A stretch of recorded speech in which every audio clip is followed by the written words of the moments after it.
وبعد نهاية يوم التروية انطلق ركب الحجيج وعلى رأسهم رسول الله صلى الله عليه وسلم إلى عرفات التي قال عنها: وقفت هنا، وعرفات كلها موقف.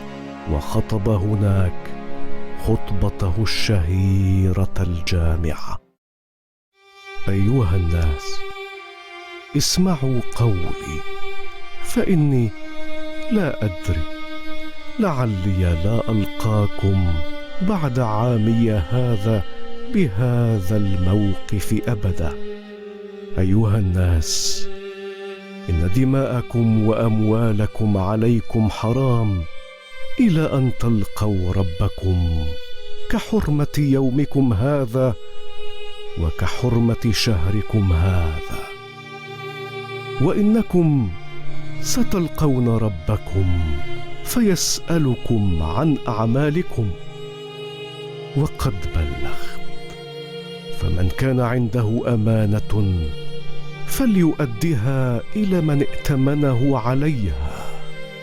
وإن كل ربا موضوع، ولكن لكم رؤوس أموالكم لا تظلمون ولا تظلمون. قضى الله أنه لا ربا. وإن ربا عباس بن عبد المطلب موضوع كله. وإن كل دم كان في الجاهلية موضوع.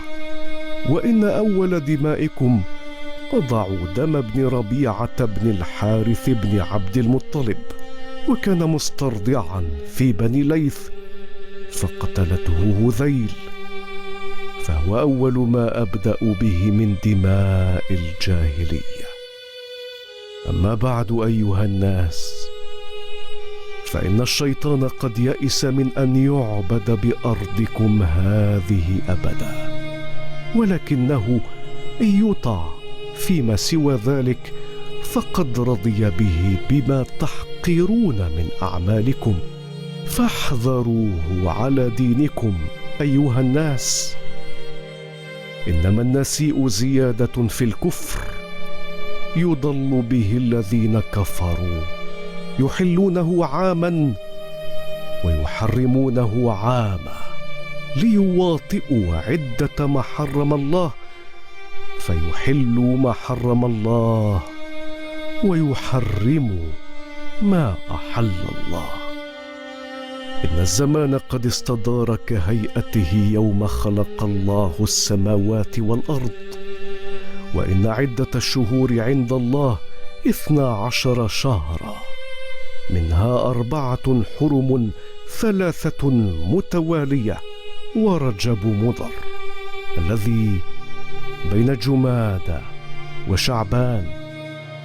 أما بعد أيها الناس، فإن لكم على نسائكم حقا، ولهن عليكم حقا.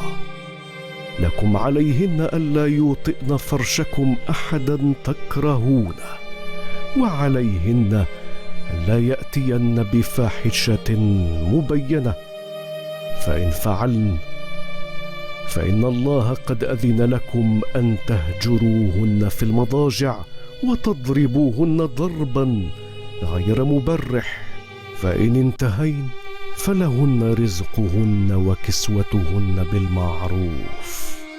واستوصوا بالنساء خيرا، فإنهن عندكم عوان لا يملكن لأنفسهن شيئا، وإنكم إنما أخذتموهن بأمانة الله، واستحللتم فروجهن بكلمات الله. فاعقلوا أيها الناس قولي، فإني قد بلغت، وقد تركت فيكم ما إن اعتصمتم به فلن تضلوا أبدا. أمرا بينا، كتاب الله وسنة نبيه. أيها الناس، اسمعوا قولي واعقلوه.